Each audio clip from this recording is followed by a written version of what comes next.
I'm 81 years old, and 3 winters ago my heart stopped for 3 minutes in a hospital room that smelled like bleach and overcooked vegetables. They tell me it was 3 minutes. It felt shorter than a nap and longer than my whole life. I'm not telling you this to sound mystical. I don't have a book to sell. I don't even fully understand what happened. I'm telling you because at my age, there isn't much time left to pretend I don't know what matters. When my heart gave out, I had already been in the hospital for a week. Pneumonia, they said. It's funny how something that small can start the ending.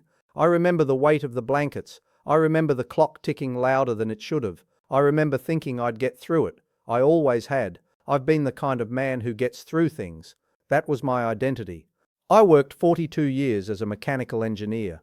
Woke up at 5:30 every morning. Black coffee, toast, newspaper folded just so. I provided. I solved problems. I stayed late. I fixed what was broken. At least that's what I told myself. When I was in my 20s, I thought I had all the time in the world. I married Linda at 26. She had a laugh that filled a room. Not loud, just steady and warm. We rented a small place near the railroad tracks. The paint peeled in the kitchen. We didn't care. I told her we'd build something better, and we did. 2 children, a house with a maple tree out front, promotions, a bigger paycheck every few years. I measured my life in milestones, square footage, job titles, retirement accounts. It all seemed reasonable at the time, necessary, even. When our son had his first school play, I missed it. A deadline at work. There will be others, I said when I kissed Linda on the cheek that night. She didn't argue. She rarely did. She just nodded and said he looked for me in the crowd. I told myself I was doing it for them. There was always a reason. When our daughter asked me to teach her how to ride a bike, I said Saturday. Saturday came and I had to go in for a site inspection. The following Saturday, it rained. After that, she practiced with a neighbor's father. I remember watching from the driveway as she pedaled past without wobbling. I clapped. She smiled, but she didn't look for me. None of this felt like a mistake at the time. It felt like responsibility.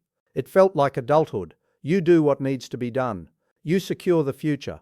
The trouble is, the future keeps moving. Linda used to sit at the edge of our bed at night and tell me about her day. Small things. The neighbor's new dog. A recipe she wanted to try. Something funny our daughter said. I would half listen, nodding while thinking about a project I couldn't quite solve. I'm here, I'd say, if she paused. But I wasn't. Years went by like that. Quiet erosion. No shouting. No slammed doors. Just distance measured in inches at first, then miles. When the kids left for college, the house felt too large. Linda filled it with plants. I filled it with overtime. We told ourselves this was the season of hard work, so we could relax later. Later is a dangerous word. At 58, I finally retired. I imagined long breakfasts, road trips, fixing the old porch together. I thought I was stepping into the best chapter. Linda had been tired for months. She brushed it off. Just getting older, she'd say.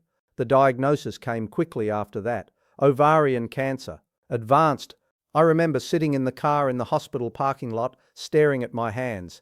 They looked foreign, useless. For 2 years I was there for every appointment, every treatment. I held her hair back when she was sick. I read to her when she was too weak to hold the book. I thought this was me making up for lost time. She never said I owed her anything. One night, not long before she died, she asked me something I still hear when the house is quiet. "Were you happy?" she said. I told her yes. She smiled gently and said, "I hope you were." That was all. She died in our bedroom with the window cracked open because she liked fresh air. I was holding her hand. For the first time in decades, I had nowhere else to be. After the funeral, people filled the house for a week. Then they left. The silence settled in like dust. The kids had their own lives. They called. They visited when they could. They are good people. I'm proud of them. But I wasn't central in their world. I had trained them not to need me too much. The years after Linda died were the longest of my life. Mornings stretched. Evenings were worse. I walked through rooms that held memories of conversations I half heard. I began to notice something uncomfortable. At work I had been important. Decisions depended on me. Emails came at all hours. Problems waited for my answer. In my 70s, the phone stayed quiet. When my heart stopped 3 winters ago, I was alone in that hospital room. Our son was driving in from another state. Our daughter had a meeting she couldn't miss until the afternoon. I don't blame them. Life is busy. I taught them that. The moment itself wasn't dramatic. There was no tunnel, no booming voice, just a sudden absence. It felt like stepping into a vast, still space. No body, no hospital bed, no beeping machines, just awareness. And what I wasn't ready for was not fear. It was clarity. There was no review of my bank account, no replay of awards or promotions, no applause. What came to me were small, ordinary moments I had skimmed past. My son on the edge of a stage, scanning the audience. My daughter holding a bicycle, waiting. Linda sitting on the bed, mid-sentence. They weren't accusing memories, they were just there. Simple, undeniable. I understood something in that space. Time isn't a pile you can dip into later, it's a current. You're either in it with someone, or you're watching it pass. I thought I had been building security, but I had been trading presence for a version of safety that never really arrived. And then there was a feeling I can't fully explain. Not light, not warmth, just a sense that nothing I achieved mattered in the way I had believed it did. Not worthless, just misplaced. 3 minutes, they tell me. Then pain, then noise, then the ceiling tiles of a hospital room snapping back into view. Nurses shouting, a mask pressed to my face. When my son finally walked in, his hair was grayer than I remembered.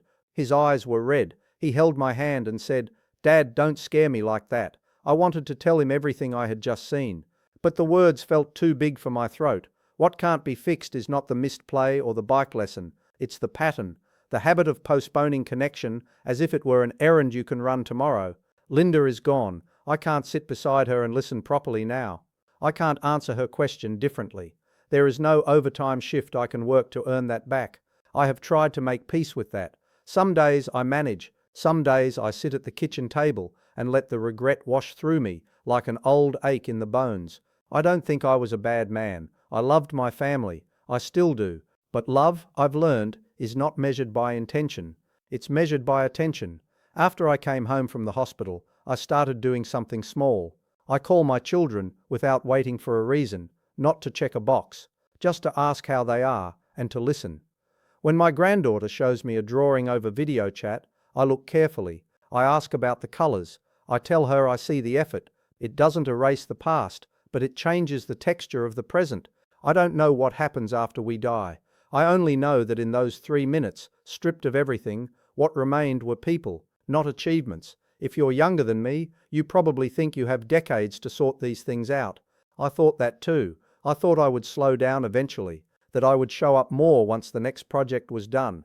Projects never end. There is always another justification. I'm not telling you to quit your job or abandon responsibility. I understand duty. I lived by it. I'm just saying that the quiet moments you postpone have a way of disappearing altogether. One day you look up and the house is silent. One day you're lying in a hospital bed and the clock sounds louder than it should. If this story feels close to something in you, that's enough. You don't need to turn it into a grand plan. Maybe just sit a little longer when someone is talking. Maybe put the phone down once in a while. I wish I had known that being needed at work and being known at home are not the same thing. I have some time left. I don't know how much. The doctors are careful with their words now. So am I. Mornings are slower. I make my coffee and sit by the window. The maple tree out front is taller than the house now. I watch the light move across the floor. Sometimes I speak to Linda out loud. I tell her about the grandchildren. I tell her I'm trying. I told her I'm trying. I'm 81 years old. I died for 3 minutes, and what I wasn't ready for was how ordinary the truth would be. It wasn't about heaven or hell. It was about Tuesday evenings and school plays and the sound of my wife's voice when she was halfway through a story. If you're listening to me now, I'm grateful, truly, not because I want to be remembered as a wise old man. I've made too many small mistakes for that. I just don't want you to wake up one day with the same quiet weight in your chest, realizing you mistook motion for meaning. There isn't much left for me to prove. There is still a little time left to sit, to listen, to be here, and for now, that feels like enough.